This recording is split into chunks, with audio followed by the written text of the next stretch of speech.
Mrs. KJ here for part 3. Sorry, I forgot that this cuts off after 15 minutes. So, body temperature, 98.6 degrees Fahrenheit, is the same as 37 degrees Celsius. Boiling water is 212 degrees Fahrenheit, which is the same as 100 degrees Celsius, and 373 Kelvin. We can also see how pressure is different. So a normal air tire pressure is 30 psi. The atmosphere, so the fact that the air is pushing down on you, that's about 14.7 psi. And the air pressure on top of Mount Everest is only 4.4 psi. And I added here, STP is needed for consistent experiments around the world in winter and summer. Gas molecules have internal energy or kinetic energy. So kinetic is the energy of motion. As you study the behavior of gases and subsequent gas laws, you will find these features. Gases are made of empty space and particles, either atoms or molecules. Okay, we talked about the empty space over here in our notes. Particles of gas or liquid are in constant motion. We got that in our notes. Because the particles are in constant motion, they have internal energy called kinetic energy. Okay, so we already added that to our notes. The kinetic energy is proportional to the temperature. Oh, we didn't have that. All right, so as kinetic energy increases, what happens to the temperature? Temperature also increases. So when one goes up, the other one goes up. So the more energy, the warmer it is. When particles collide with each other, they transfer energy. When they collide with the walls of a container, they transfer energy to the container surface, which is detected as a force or pressure. All right.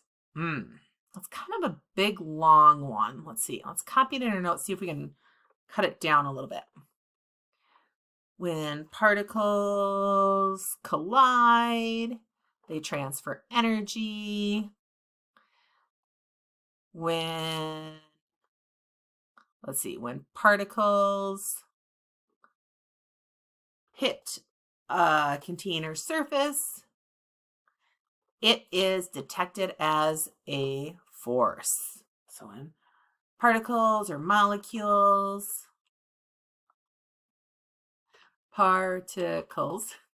it's detected as a force or pressure. All right, so they do have some problems in here that you can practice. So when you click on this link, it is going to open up this problem set.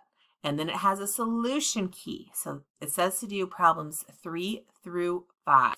Okay, it's not going to let me make this bigger on my screen, but it says most of the gas particles in the air are either nitrogen molecules or oxygen molecules. If you could see the nitrogen oxygen molecules in a sample of air, how would they probably be distributed? Explain your answer. Okay, so think about that for a second. Hit pause if you need to. So we know that gases are always moving, and we know that they always spread out, and we know that they go from areas of high to low concentration. And because of that, you're going to see really even proportions of nitrogen and oxygen. That's why we say, about 20% of the air is oxygen, whether you're here, whether you're in California, because the gases are moving and they're diffusing. Container A and container B have the same volume.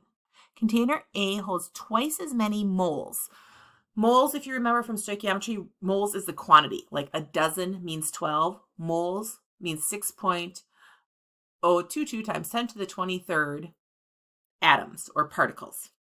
Okay, so A has twice as many moles of gas as container B. Okay, so it has 2 dozen, container B has 1 dozen. Let's put it in words that we use more commonly, right? Which container is the pressure probably the highest? Okay, so where it has 2 dozen or 1 dozen. Think about it in a bus. Where would you feel more pressure and being squeezed? If there were more people, so container A. Challenge, why does pumping air into a tire increase the pressure inside the tire? So again, hit pause, think about it. Well, there's only so much space in the tire, so when we're adding more and more and more, they're squeezing together and they're pushing more. So that's going to increase the pressure. So we put this in your notes. So gases are made of molecules and atoms that are in motion. That motion we measure as temperature. The motion is also from high to low concentration, so that's diffusion.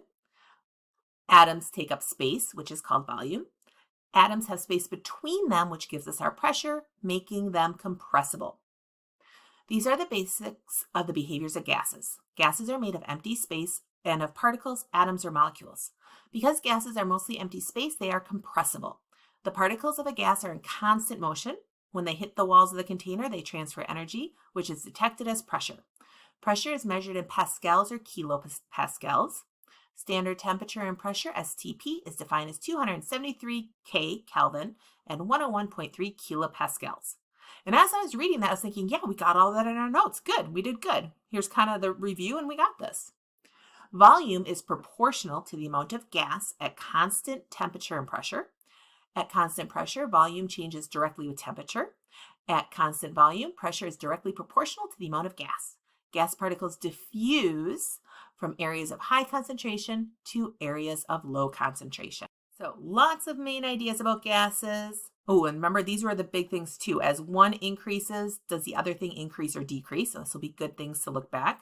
This might even be one thing that you might want to go through and say, all right, as pressure increases, volume decreases. And you might want to go through and like underline and highlight some of these so that when you come back to it later, you're like, oh yeah, that's what that big block of text was. Because sometimes with notes, if there's too many words, it's easy to just kind of zone out.